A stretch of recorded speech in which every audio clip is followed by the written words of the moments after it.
Hi, my name is Scott Lutz, and today I'm going to start a three-part series about the rapture. About 3 years ago, a pastor tried to get his moment of fame by telling people that he knew the day of the rapture. His predictions became a media circus, and he became well known for his prophetic comments. When the rapture didn't take place, Christians and non-Christians alike poked fun at the pastor.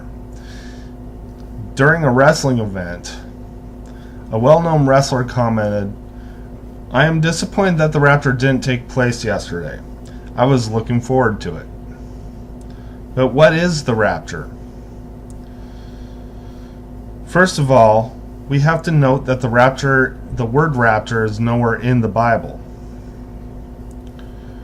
However, the event is in prophecy, and the event is in the Bible, and similar events are also in the Bible.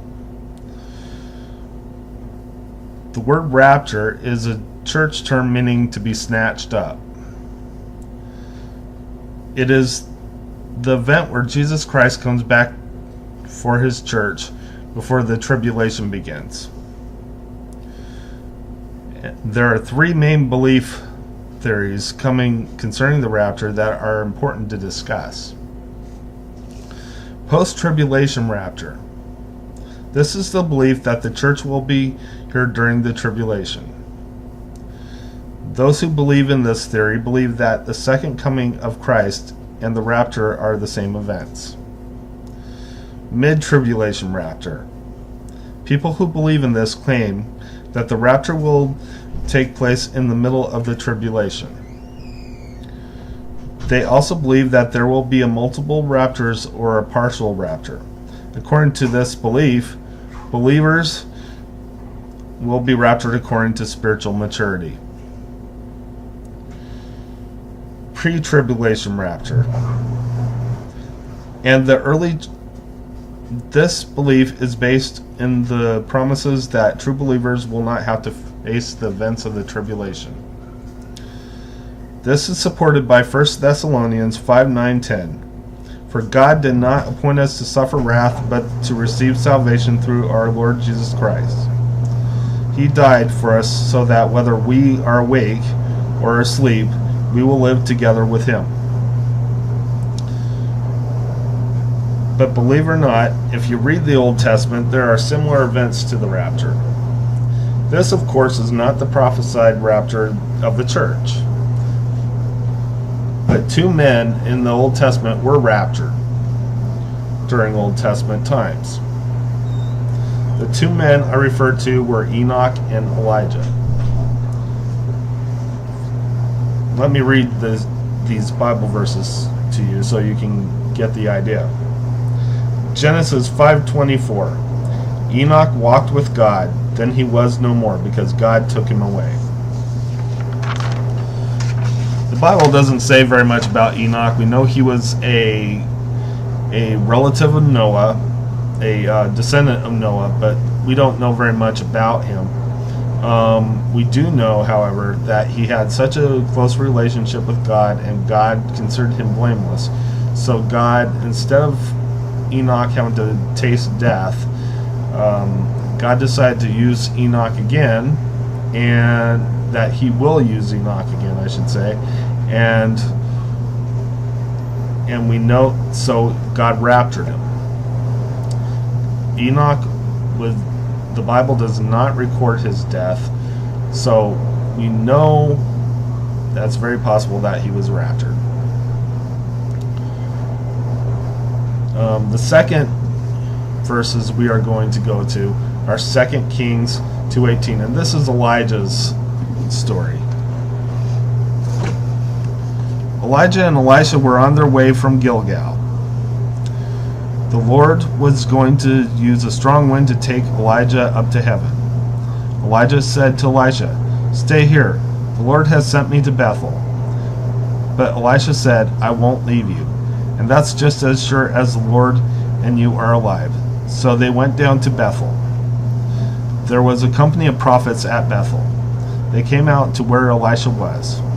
They asked him, Do you know what the Lord is going to do today? He's going to take your master away from you today. Yes, I know, Elisha replied, but don't talk about it. Then Elijah said to him, Stay here, Elisha. The Lord has sent me to Jericho.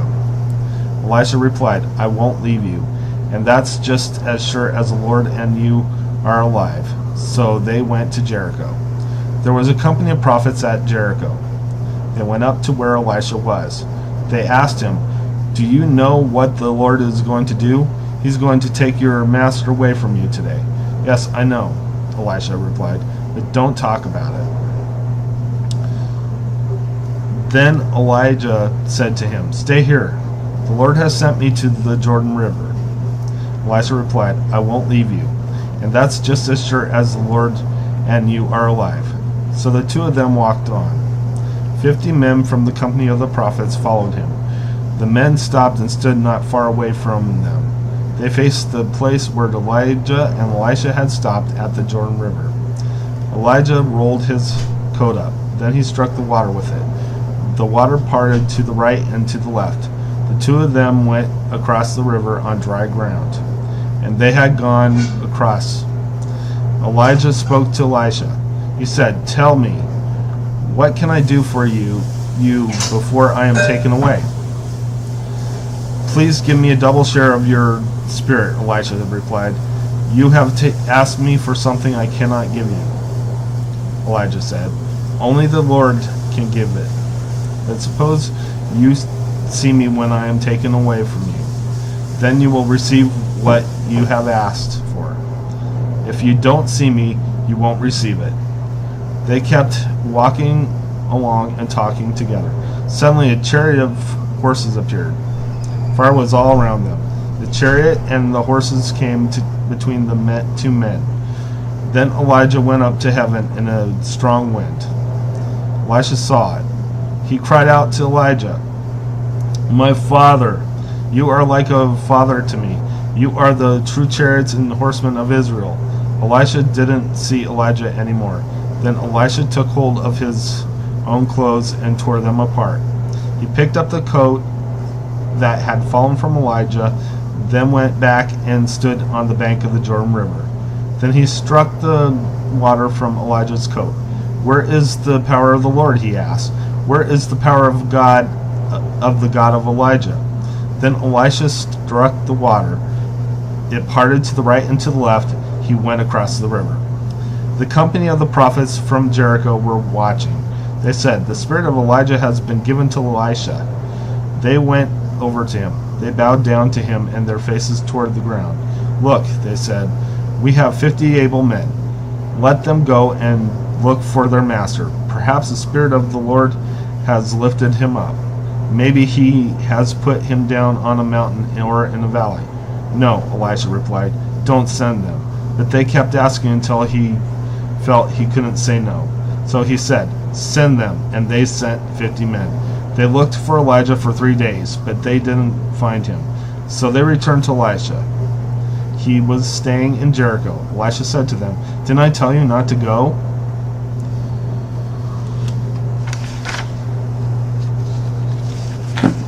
It is. Elijah loved God with all his heart. He was devoted to the Lord, even though his devotion endangered his life many times. Because of his relationship to God, Elijah didn't have to taste death. God took him away instead.